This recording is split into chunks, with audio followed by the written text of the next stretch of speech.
नमस्कार, स्वागत है आपका इंडिया न्यूज स्पोर्ट्स में और मैं हूं मयंक। और आज हम आपके लिए लेके आए हैं रात के 12:30 बजे जो मैचेस हुए थे उनका रिव्यू।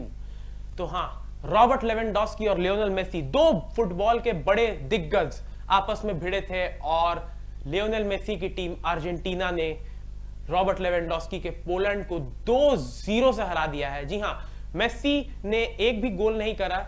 उन्हें फर्स्ट हाफ में एक पेनल्टी भी मिली थी, लेकिन जो पोलैंड के गोलकीपर है वोजेक शेज़नी, उन्होंने काफी कमाल का सेव करा। लेकिन सेकेंड हाफ के स्टार्टिंग में ही 46वें मिनट में एलेक्सिस मैक एलिस्टर ने एक बहुत ही सुंदर गोल मारा और उसके बाद उसके कुछ 10 या 20 मिनट बाद जूलियन अल्वारेस, जो कि बहुत ही यंग स्ट्राइकर है अर्जेंटीना के, मैनचेस्टर सिटी के लिए खेलते हैं, अर्जेंटीना के नंबर 9 है, उन्होंने दूसरा गोल मारा और जिसके कारण अर्जेंटीना जीतकर ग्रुप सी के टॉप पर फिनिश कर राउंड ऑफ 16 के लिए क्वालिफाई कर गई है।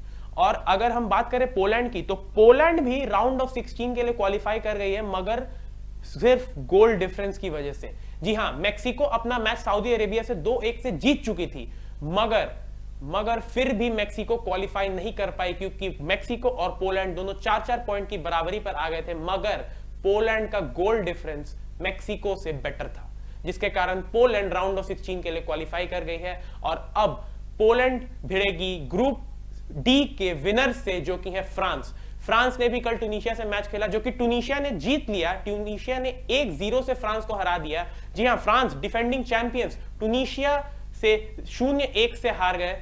ट्यूनीशिया जो कि पहले 2 मैचेस में ही बाहर हो गई थी, उन्होंने तीसरा मैच अपना जीत के साथ फिनिश किया, फ्रांस को हराया जो कि डिफेंडिंग चैंपियंस है फीफा वर्ल्ड कप के। और अब फ्रांस जो कि ग्रुप डी के टॉपर हैं वो पोलैंड से भिड़ेंगे, और अर्जेंटीना जो कि ग्रुप सी की टॉपर है वो भिड़ेंगी ऑस्ट्रेलिया से, क्योंकि रात 8:30 बजे कल हमने देखा कि ऑस्ट्रेलिया ने भी डेनमार्क को 1-0 से हरा दिया। ऑस्ट्रेलिया जो कि बहुत ही अंडररेटेड टीम है इस बार की, बहुत कह सकते हैं कि एक तरह से डार्क हॉर्सेस जैसा उनका परफॉर्मेंस रहा है। पहला मैच वो फ्रांस से बहुत ही बुरी तरह से हार गए थे 4-1 से, मगर उसके बाद उन्होंने कमाल का कमबैक करा, ट्यूनीशिया से जीत हासिल की, डेनमार्क से जीत हासिल की और अब वो क्वालिफाई कर गए हैं राउंड ऑफ 16 के लिए।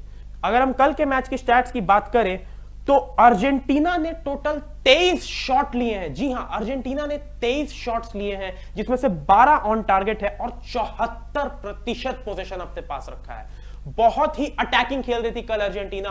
हम सभी ने यह देखा कि अर्जेंटीना कितना ज्यादा अटैक कर रही थी। फर्स्ट हाफ से ही पूरा प्रेशर पोलैंड पर बना दिया था। रॉबर्ट लेवेंडोस्की को बॉल हार्डली 1 या 2 बार मिली होगी। पोलैंड ने सिर्फ 4 शॉट लिए हैं पूरे गेम में, जिसमें से एक भी ऑन टारगेट नहीं गया है। पोलैंड बहुत ही डिफेंसिव मोड में खेल रही थी, ऐसा लग रहा था वो लिटरली ड्रॉ के लिए खेल रही है, क्योंकि उनके लिए ड्रॉ भी उनकी पोजीशन राउंड ऑफ 16 में सिक्योर कर देती। मगर अर्जेंटीना ने बहुत अटैकिंग गेम प्ले दिखाया, बहुत अग्रेसिव गेम प्ले दिखाया। लियोनेल स्कैलोनी ने टाइमली सब्स्टिट्यूट्स भी किए, जिसके कारण प्लेयर्स बिल्कुल फ्रेश लग रहे थे, बिल्कुल फ्रेशन अप लग रहे थे। मार्कस अक्यूना ने काफी ट्राई किया था, लेफ्ट बैक है अर्जेंटीना के, काफी ट्राई किया था फर्स्ट हाफ में गोल स्कोर करने का, मगर वो ऑन टारगेट नहीं रहे ज्यादा। मेसी ने पेनल्टी मिस करी थी, जो कि बहुत बड़ा एक ये था। VAR ने डिसीजन दिया था पेनल्टी का, वो वोजनेक शेज़नी का जो हाथ है वो अर्जेंटाइन कैप्टन लियोनेल मेसी के मुंह पर लग गया, जिसके कारण VAR से डिसीजन ये रेफरी ने दिया कि पेनल्टी होगा। लेकिन शेज़नी ने फिर कमाल का सेव किया। लेकिन सेकेंड हाफ के स्टार्टिंग में ही एलेक्सिस मैक एलिस्टर, जो कि मिडफील्डर है अर्जेंटीना के, उन्होंने मारा पहला गोल। उसके बाद जूलियन अल्वारेस ने सेकंड गोल मारकर एक तरह से मैच का निर्णय तय कर दिया। लेकिन पोलैंड के लिए अभी भी राउंड ऑफ 16 का पोजीशन सिक्योर नहीं हुआ था, क्योंकि मेक्सिको भी 2-0 से आगे चल रही थी सऊदी अरेबिया से। इंजरी टाइम के आखिरी कुछ क्षणों में सऊदी अरेबिया ने एक गोल मेक्सिको के अगेंस्ट मार दिया और पोलैंड का गोल डिफरेंस अच्छा हो गया, जिसके कारण पोलैंड राउंड ऑफ 16 के लिए क्वालिफाई कर गई और मेक्सिको के लिए एक बहुत ही बड़ा हार्ट ब्रेक हुआ, जिसके कारण मेक्सिको एलिमिनेट हो गए। तो मेक्सिको और सऊदी अरेबिया ग्रुप सी से एलिमिनेट हो गए हैं। ऐसे ही हमारे साथ जुड़े रहिए मैच के रिव्यूज के लिए, प्रीव्यूज के लिए, फीफा वर्ल्ड कप के अपडेट्स के लिए। देखते रहिए इंडिया न्यूज स्पोर्ट्स। शुक्रिया।